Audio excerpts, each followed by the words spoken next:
इस ऐतिहासिक मौके पर जो आज हमको अपना आशीर्वाद देने के लिए आ रहे हैं, दुनिया के बहुत ही लोकप्रिय नेता और भारत के यशस्वी प्रधानमंत्री परम श्रद्धेय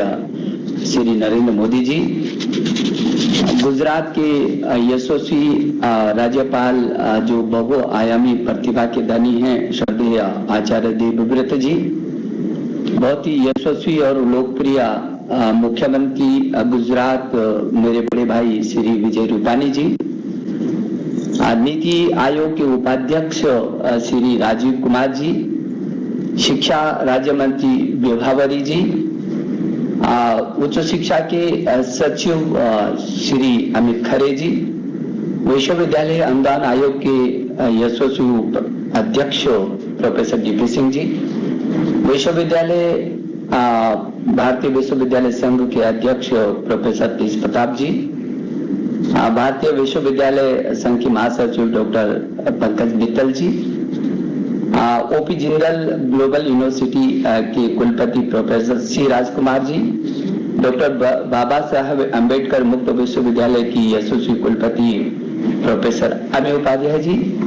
और जिनकी पुस्तक का आज लोकार्पण होना है, ऐसे पत्रकार और यशस्वी लेखक प्रिया किशोर मकवाना जी, सभी देश के कुलपतिगण, निदेशकगण, सभी शिक्षक, शिक्षाविद और प्रबुद्ध जन भाई और बहनों, मैं समझता हूं कि ये मेरा सौभाग्य है कि आज भारतीय विश्वविद्यालय संघ की इस 95वीं बैठक में, और वो भी एक ऐसे मौके पर जब देश में एक क्रांतिकारी परिवर्तन के रूप में नई शिक्षा नीति आई हो, और वो भारतीय विश्वविद्यालय संघ अपनी 95वीं बैठक को उस नई शिक्षा नीति के क्रियान्वयन की दिशा में समर्पित करता हो, ये बहुत ही एक ऐतिहासिक मौका है। 1925 से चल रहे इस भारतीय विश्वविद्यालय संघ ने बहुत सारे आयाम स्थापित किए हैं,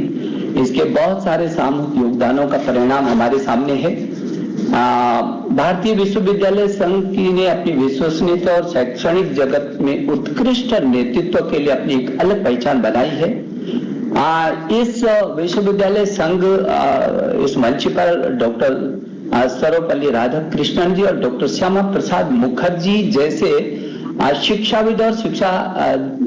क्षेत्र को समर्पित व्यक्तित्वों ने अपना नेतृत्व प्रदान किया है। उसी महान परंपरा की ये संस्था वाहक है, और इसीलिए इसमें हमेशा से ही उच्च कोटि की लीडरशिप रही है। आज के इस कार्यक्रम में बहुत बधाई देना चाहता हूं मैं, और विशेष करके अंबेडकर साहब मुक्त विश्वविद्यालय की कुलपति और उनकी पूरी टीम को कि उन्होंने विश्वविद्यालय भारतीय विश्वविद्यालय संघ के साथ मिलकर के बाबा साहब के इस स्मरण दिवस पर कि हम उनको याद कर रहे हैं, जन्मोत्सव पर एक बहुत ही महत्वपूर्ण अहम कार्यक्रम जो ज्योतिर्मय परिषद के NEP 2020 की कैसे शुरुआत की जाए क्रियान्वयन की, उसका दीप आज यहाँ से प्रज्वलित किया है। मैं विशेष करके रूपानी जी आपका धन्यवाद देना चाहता हूँ कि आपने जिस तरीके से आपके नेतृत्व में और शिक्षा मंत्री भूपेंद्र सिंह जी की लीडरशिप में NEP की कार्यान्वयन को गुजरात में सर्वोच्च प्राथमिकता दी है, और शिक्षा नीति का गुजराती में भी अनुवाद करके उसके विस्तार तक नीचे तक लेकर के आप गए हैं। मुझे लगता है कि आज इस NEP के क्रियान्वयन की दिशा में पूरे देश में गुजरात पहली पंक्ति में खड़ा नजर आता है। मैं इसके लिए विजय रूपानी जी, मुख्यमंत्री जी, मैं आपका आभार प्रकट कर रहा हूं, क्योंकि समय समय पर जब देश के सभी शिक्षा मंत्रियों के साथ मेरा संवाद होता है तो मुझे लगता है कि जिस तरीके से आपने टास्क फोर्स गठित करके और बहुत एक समयबद्ध तरीके से इसके क्रियान्वयन पर जोर दिया है, मैं आपके प्रति और आपके ये जो राष्ट्रीय मिशन में सक्रियता के लिए मैं आभार प्रकट करना चाहता हूं। आज का दिन मैं समझता हूं कि संविधान के जनक, भारत रत्न, महान चिंतक, शिक्षाविद, राजनेता डॉक्टर अंबेडकर की जब जयंती हो और संविधान की उस निर्माता के मन के अंदर जिस तरीके की शिक्षा की छटपटाट रही हो, उन्होंने स्वयं कहा था कि शिक्षा न केवल हर व्यक्ति का जन्म सिद्ध अधिकार है बल्कि सामाजिक परिवर्तन का सबसे सशक्त माध्यम है। जो शिक्षा हमें सक्षम बनाए, समर्थ बनाए, समानता और नैतिकता का पाठ न पढ़ाए, जो शिक्षा में सक्षम न बनाए और समर्थ न बनाए, समानता और नैतिकता का पाठ न पढ़े, वो शिक्षा नहीं कहला सकती है। उन्होंने हमेशा आखिरी छोर तक पहुंचने की वकालत की और यही बात बाबा साहब के विजन को हमारे देश के यशस्वी प्रधानमंत्री नरेंद्र मोदी जी ने इस नई राष्ट्रीय शिक्षा नीति में उनके विजन का समावेश किया है। ये नीति शिक्षा के सार्वभौमिकरण को सुनिश्चित करती है, इक्विटी, क्वालिटी और एक्सेस की आधारशिला पर खड़ी। यदि आप दूर तक देखेंगे, इतनी मजबूत आधारशिला पर खड़ी ये national, international, impactful, interactive, inclusive और इनोवेटिव सब कुछ समाहित किया है इस शिक्षा नीति ने। और आप यदि देखेंगे तो ये शिक्षा नीति टैलेंट का ढूंढ भी करती है, उसको विस्तार भी करती है, विकास भी करती है और फिर उस टैलेंट के साथ उत्कृष्ट कोटि के कंटेंट देने की बात करके उसको पेटेंट निकालती है, जिसकी आज की वर्तमान स्थितियों में इस देश को जरूरत है, दुनिया को जरूरत है। और इसलिए बाबा साहब ने जो मातृभाषा के शिक्षा, मातृभाषा में शिक्षा का जो शुरू से उनका जोर रहा है, निश्चित रूप में उनकी एक और मातृभाषा की शिक्षा और दूसरी ओर वोकेशनल ट्रेनिंग और स्किल आधारित शिक्षा को जो बाबा साहब का जो सपना था, आज हमारे देश के यशस्वी प्रधानमंत्री जी ने उनके सपने को साकार रूप में 2020 विजन के साथ इस शिक्षा नीति में उनका मार्गदर्शन मिला है, उसमें समावेश किया है। और इस निश्चित रूप में यदि आज पूरे देश में नहीं दुनिया में ये नई शिक्षा नीति इतनी लोकप्रिय हुई है तो उसके पीछे हमारे यशस्वी प्रधानमंत्री जी का विजन और जो हमारे बाबा साहब का जो विजन है उनको क्रियान्वयन के रूप में देखा जा सकता है। बाबा साहब हमेशा कहते थे कि किसी भी समाज का विकास और सशक्तिकरण इस बात पर निर्भर करता है कि महिलाएं वहां कितने शिक्षित हैं। इसी विजन को साकार करने के लिए इस शिक्षा नीति में अनेक प्रकार की योजनाएं, कार्यक्रम समायोजित किए हैं और नई शिक्षा नीति में जेंडर इंक्लूजन फंड का तक भी प्रावधान किया है, जो इस हमारी मंशा को सीधा सीधा प्रकट करता है।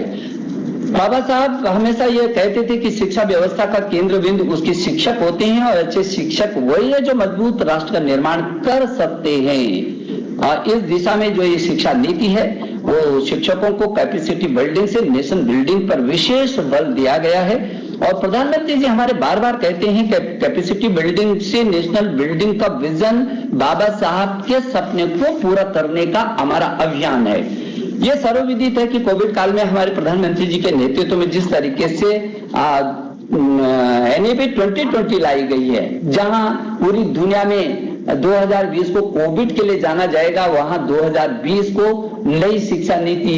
2020 भारत की नई शिक्षा नीति के लिए भी दुनिया में जाना जाएगा।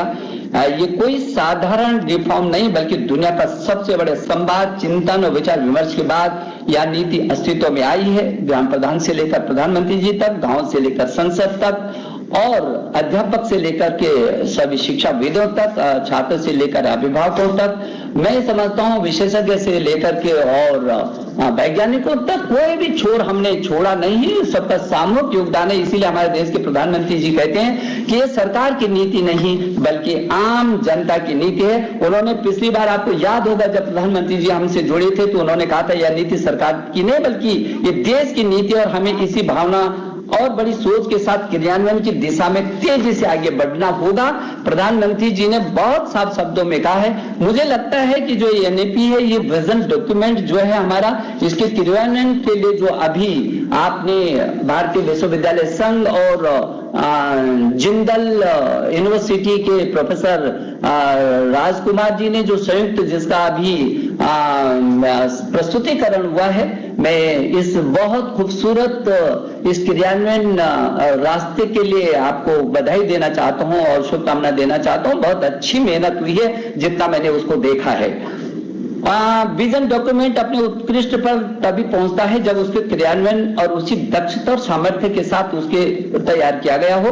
और तैयार करने के साथ साथ एक तो विजन डॉक्यूमेंट बनता है और उसको क्रियान्वयन की अंतिम छोर तक पहुंचाने के लिए जो शिक्षाविद हमारे वीसीज हैं, जो हमारे लीडर हैं, ये भी इसके सेतु का काम करेंगे, तभी जाकर के वो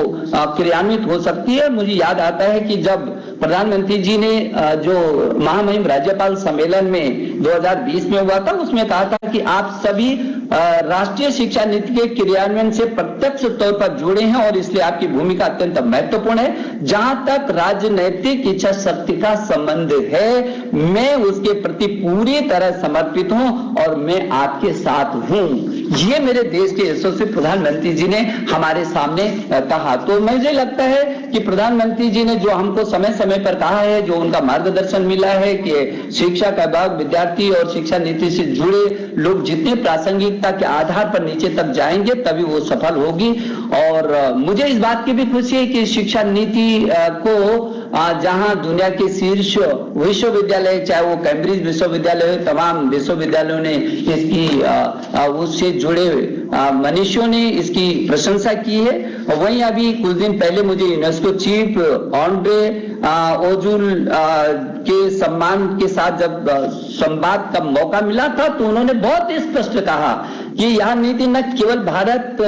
बल्कि पूरे विश्व के लिए विजनकारी है और ऐतिहासिक है। पूरा विश्व आपके इस अद्भुत प्रयास से लाभान्वित होने की दिशा में आगे बढ़ रहा है। इसका मतलब यह है कि यदि यूनेस्को चीफ ने इस बात को कहा, ये विजनरी है और पूरी दुनिया में आगे बढ़ने की दिशा में इसका उपयोग किया जा सकता है, का मतलब भारत, जो अभी चर्चा हो रही थी कि भारत ज्ञान की महाशक्ति के रूप में स्थापित करने की इसमें क्षमता, इसमें दिशा है। हम एक नई संस्कृति को आत्मसात कर रहे हैं, रिफॉर्म, परफॉर्म और ट्रांसफॉर्म। इस संस्कृति का पहला चरण पूरा हो चुका है और रिफॉर्म अब आपके सामने है और अब हम परफॉर्म हमको करना है, देश के सामने ट्रांसफॉर्म भी करना है। ये अब हमारी जिम्मेदारी है। मुझे भरोसा है कि इस दिशा में जो 5I का मैं अनुरोध करूंगा,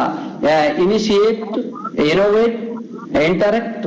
इन्वॉल्व और इम्प्लीमेंट, ये 5 ऐसे I हैं जिसके आधार पर हम इसके रास्ते को और अधिक आसान बना सकते हैं। और जब मैं इस पॉलिसी को देख रहा हूं तो इसमें सामान्य बिंदु है, लेकिन वही सामान्य बिंदु असाधारण काम को करने की क्षमता रखते हैं। मुझे भरोसा है कि उच्च शिक्षा ने कुछ बिंदु बनाए हैं जिसमें 181 गतिविधियां शामिल है और 16 व्यापक विषयों में इसको विभाजित किया है। 89 कार्य बिंदु हैं। इन पर ये जो अभी मार्ग बनाया हमने, इसको और सशक्त तरीके से हम आगे बढ़ा सकेंगे। और उच्च शिक्षा में जिस तरीके से 20 और 21 के शुरू से ही हमने अपनी नीति के प्रमुख उपबंधों में अकादमिक बैंक ऑफ क्रेडिट और केंद्रीय विश्वविद्यालय के लिए कॉमन एडमिशन टेस्ट और हमारी शीर्ष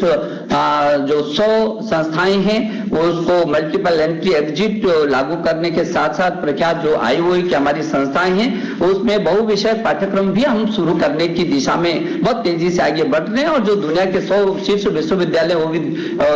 देश की धरती पर आमंत्रित करें और हमारे भी शीर्ष विश्वविद्यालय दुनिया में जाएंगे। हम भारतीय उच्चतर शिक्षा आयोग के गठन की दिशा में भी बहुत तेजी से आगे बढ़ रहे हैं और नेशनल रिसर्च फाउंडेशन का गठन हो रहा है और वहीं नेशनल एजुकेशन टेक्नोलॉजी फोरम, इन दो के साथ हम बहुत तेजी से शोध और अनुसंधान की दिशा में तेजी से आगे बढ़ रहे हैं। मुझे भरोसा है कि इस जिस आधार पर हमारे जितने कुलपतिगण ने, क्योंकि विश्वविद्यालय संघ ने पहले भी एक कार्यक्रम किया था, 1, 2, 3 कार्यक्रम किए थे और लगातार संवाद हो रहे हैं। विश्वविद्यालय अनुदान आयोग के अध्यक्ष हो, चाहे भारतीय विश्वविद्यालय संघ हो, सब मिल करके बहुत तेजी से आगे इस काम को कर रहे हैं। मैं एक बार फिर इस अवसर पर, जबकि हम सब लोग मिल करके आज बाबा साहब के विजन को भी याद कर रहे हैं और उसको क्रियान्वयन की दिशा में नई शिक्षा नीति पर चर्चा करके उसके क्रियान्वयन की रास्ता पर 2 दिन चर्चा कर रहे हैं। मैं एक बार पुनः आप सबको बहुत सारी शुभकामनाएं और बधाई देता हूं। बहुत बहुत धन्यवाद। धन्यवाद।